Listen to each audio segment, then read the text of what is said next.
Hello Cancer, so this is going to be your video for August 2020 and this is for Sun, Moon, Rising. Please subscribe to YouTube and like the videos. Okay, so Cancer. Okay. How you been doing? Honestly, I'm going to have a heart-to-heart with you and really get deep here. You have a full moon on the 3rd of August. The full moon is going to be happening in your 8th house, and this is pertaining to secrets. So the full moon is going to help you release, see the things that you don't want to see what's hidden, because the 8th house is everything hidden, and it's about your emotional well-being and honestly looking at your emotional self and how you feel emotionally about relationships, and let go, release any relationships that no longer serve your highest good. You know it. And I know sometimes it's not easy, and especially for you because you're the most loving, devoted, special souls in the whole entire world. But Cancer, with this energy, everything that's hidden, feeling like others are not talking to you, not being open with you, you deserve so much better, so let it go. It's also a good time to get intimate in a relationship. Bare your soul. Everything that's hurtful, everything, just like letting it out. It's a big release of emotion that's going to be happening on the 3rd of August with this full moon. So I encourage you to let go, release, share yourself with those you feel comfortable to bare your soul to, where you really can talk about what emotionally hurts you and what brings pain to the surface. It's important that you explore this energy. So if you're going to be feeling a little bit down and under during the full moon, like, why do I feel so sad, or why do I feel so, out of it? It's a lot to do with you releasing and going deep into your subconscious self of everything that's hidden, even the fears that we hide from ourselves. We all like to be in denial about things, and you have to really be honest with yourself with this full moon on the 3rd of August. Then on the 5th of August, we have the Sun joining Mercury, and this will be happening in your 2nd house. And then on the 18th, 19th, new moon, also in your 2nd house of finance. So with Mercury and the Sun, it's about bringing light to your financial situation. What do you want to create for yourself? What do you want to bring into your finances? With the new moon, same thing, new beginnings when it comes to finances, career, business. What do you want? And business is your money, how you handle your money. And it's also opportunities for new money to come in. Feeling a bit more blessed than usual. Allow that energy to come into you, and this is why it's so important that you go through the cleansing of the emotional burden that you don't need to be carrying. Then on the 8th, we have Venus moving into the 1st house for you. This is beautiful energy because it's about learning to love yourself. That's what it means, about learning to love yourself, taking care of yourself, doing things for yourself. Cancer, it's so important that you do this. And I understand you've been going through the hardest of times when it comes to relationships.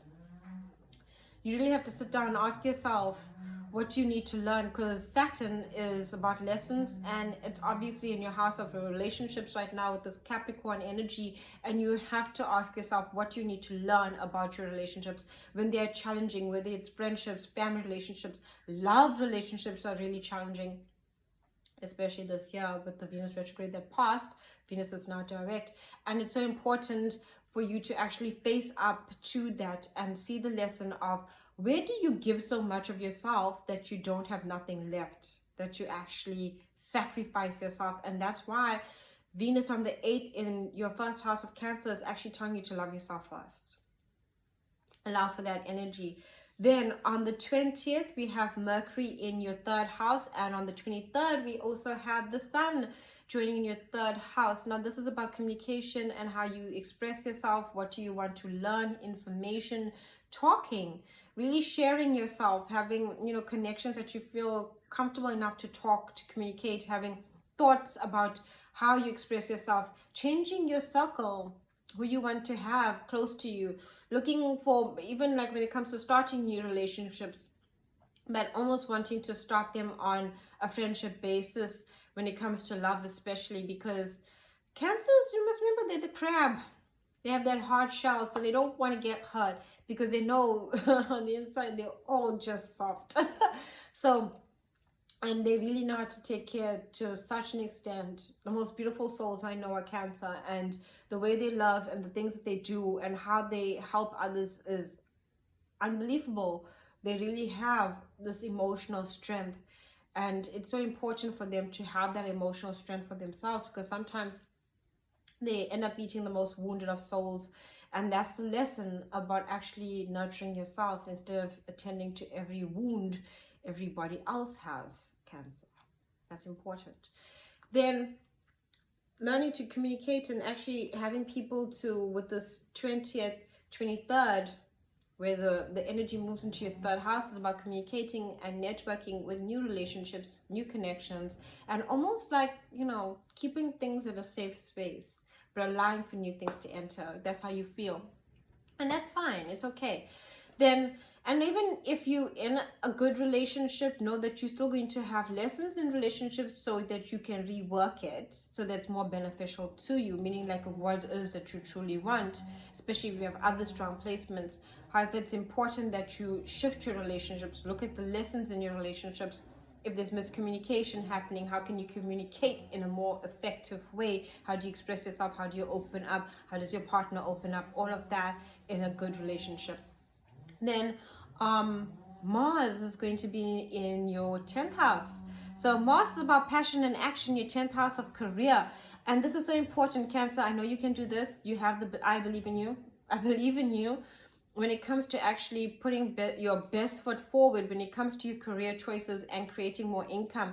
You are so dedicated to others' emotional needs that sometimes you actually don't dedicate yourself to your success and what you want to create in your career, because you're so heartfelt. And you can put that same heartfelt passion and energy into creating more abundance and more prosperity and new opportunities into your life, because when you love yourself, you have enough love to give to others, and you know you can take care of yourself, and it feels good, and you know your self-worth, and you feel your worth. So it's important that you do this. Allow for this energy. It's going to be with us for the next 7 months. Enjoy it. Take action when it comes to your career. Be bold. Be strong. Have that strong heart that I know you have to take all the action you need to. Thank you for watching. Thank you for everyone who takes readings. God bless. Lots of love.